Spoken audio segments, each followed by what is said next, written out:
इसलिए वो अपराध के बाद एक और अपराध करना शुरू कर दिया, to abuse the nationalist and nationalism. जो स्वयं कांच के घरों में बैठे हैं, पत्थर दूसरों पर मारेंगे तो उनका घर ही बिखरेगा, टूटेगा और बदनाम होगा। वह आरएसएस को गाली देना सूर्य पर थूकने अनुसार है, वो थूक उनके मुंह पर गिर रहा है। और हमारे साथ इस समय राष्ट्रीय स्वयंसेवक संघ के वरिष्ठ प्रचारक इंद्रेश जी जुड़े हैं, हम उनसे बात करेंगे। इंद्रेश जी, मैं आपको सुन रहा था, सबसे पहले तो आपको बहुत बहुत स्वागत है न्यूज़ वॉच इंडिया पर। राष्ट्रीय पर्व का भी अवसर चल रहा है और मानसून सत्र भी चल रहा है। विपक्ष ने एक बड़ा आरोप लगाया है कि जीडीपी के बदले डीपी बदलने का काम केंद्र सरकार कर रही है और कहीं ना कहीं आरएसएस के इशारे पर है। आप देख भी रहे होंगे कि लगातार हंगामा का दौर चल रहा है, क्या प्रतिक्रिया होगी? ऐसा है, विपक्ष के नेताओं और दलों को ये गलतफहमी हो गई है कि वो जो देश को बांटने, भड़काने, लड़वाने का काम कर रहे हैं, उनके कारण उनकी प्रतिष्ठा दिन प्रतिदिन धूमिल हो रही है।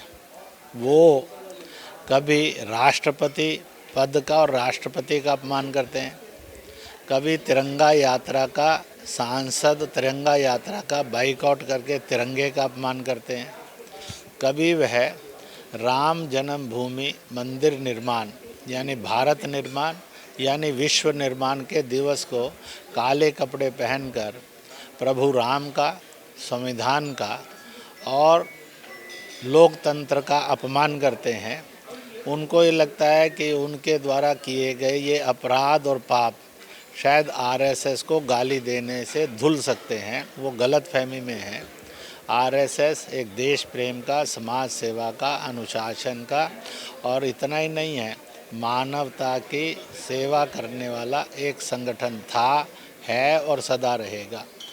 तो यह उनको गलतफहमी है, इसलिए वो अपराध के बाद एक और अपराध करना शुरू कर दिया, to abuse the nationalist and nationalism, to abuse the social service and to the social workers, to abuse the national building team.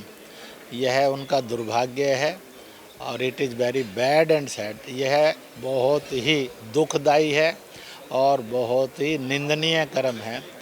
To abuse RSS पर कीचड़ उछालने वालों को मैं कहूँगा, जो स्वयं कांच के घरों में बैठे हैं, पत्थर दूसरों पर मारेंगे तो उनका घर ही बिखरेगा, टूटेगा और बदनाम होगा। वह आरएसएस को गाली देना सूर्य पर थूकने अनुसार है, वो थूक उनके मुंह पर गिर रहा है। आईना देखेंगे तो उनको ध्यान में आ जाएगा कि वह अपराध कर रहे हैं और असभ्यता कर रहे हैं, जो उनको नहीं करना चाहिए। एक अंतिम सवाल हम लेंगे कि आपने पूरे राष्ट्र को एक धागे में बांधने का संकल्प भी लिया है, राष्ट्रीय मुस्लिम मंच का भी आपने नींव रखी है और कहीं ना कहीं बीते दिनों एक बयान को लेकर, जो पूर्व बीजेपी प्रवक्ता ने उसको लेकर महाराष्ट्र में कुछ घटना हुई, उसके बाद आप पहले उदयपुर में वो घटना हुई, उसके बाद देश का कुछ माहौल बदला और कहीं ना कहीं विपक्ष इसको लेकर हमलावर है कि बीजेपी की हुकूमत में ये सब चीज़ें इस अस्थिर हो रही हैं। ऐसा है, आज देश में और प्रदेशों में nation first, nation always, nation last, सबका साथ, सबका विकास, सबका विश्वास, करप्शन लेस डिलीवरी,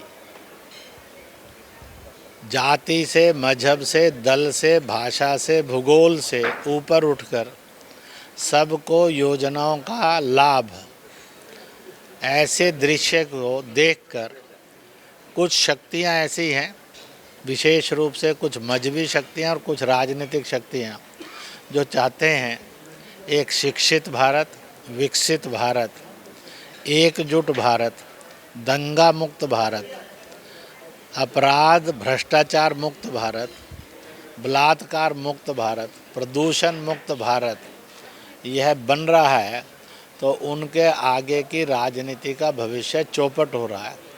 इसलिए वह तरह तरह के हथकंडे अपना कर और कहीं ना कहीं इस बात की कोशिश कर रहे हैं कि देश में हिंसा बढ़े, देश में नफ़रत बढ़े, देश टूटने की ओर बढ़े, इस प्रकार के उनके अपराधपूर्ण कृत्यों का फल है जो देश में जगह जगह इस तरह की घटनाएं घट रही हैं।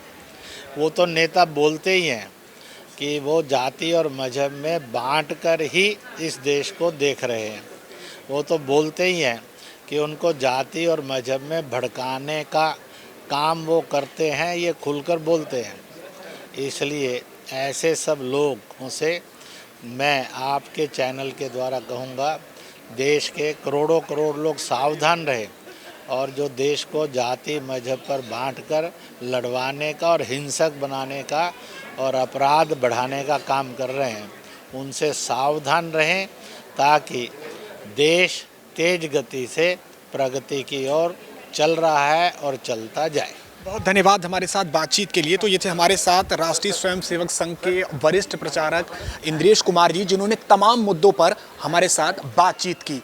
न्यूज़ वॉच इंडिया के लिए वीडियो जर्नलिस्ट मान के साथ निशांत चतुर्वेदी, दिल्ली।